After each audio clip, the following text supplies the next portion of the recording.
Let me give you a very short and quick review of the book Really Good Actually by Monica Hasey.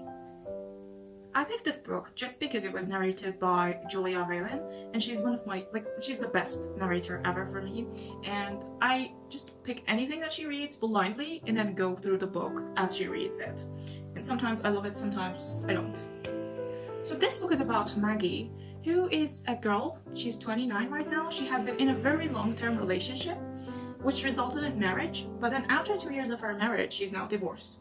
And think about something like a constant that has been always there in your life, and then after 10 years, it is just suddenly gone. What would you feel? Well, Maggie Shirley is completely out of control.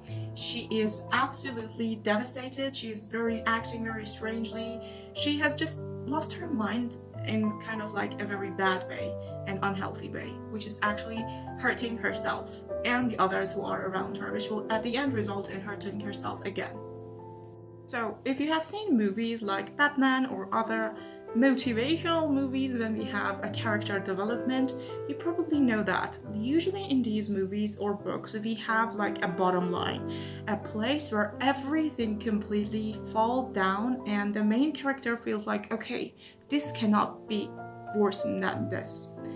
And then they start to change, and it's the same for Maggie. She reaches to this bottom line and then she tries to change. Well, until this point, which was like 60% of the book or maybe 70%, I really didn't like the book. It was like giving me headaches. It was not very good. But then after this, it became better. And honestly speaking, I liked this ending part. Maggie starts to go to therapy and then she starts to change, and yeah, that part was really valuable. Like there were some sort of exercises, mind exercises, that I kind of found useful for my life. I remember one part was about journaling daily and how it can affect you to see what you really want and what you really don't want in your life. And yeah, I really loved that chapter. And at the end, I gave it a 3.5 stars. I would say it is worth listening. I don't know about reading it. Maybe if I was reading it, I would just put it aside in like 2 chapters. But because it was a good audiobook, I went on. So I would say I would recommend listening to its audiobook, and overall, if you are having a hard time, I think it will help. Journaling exercise. Self-knowledge. Sit somewhere quiet with a blank notebook or sheet of paper. Without editing or judging yourself, write freely for 10 or 15 minutes.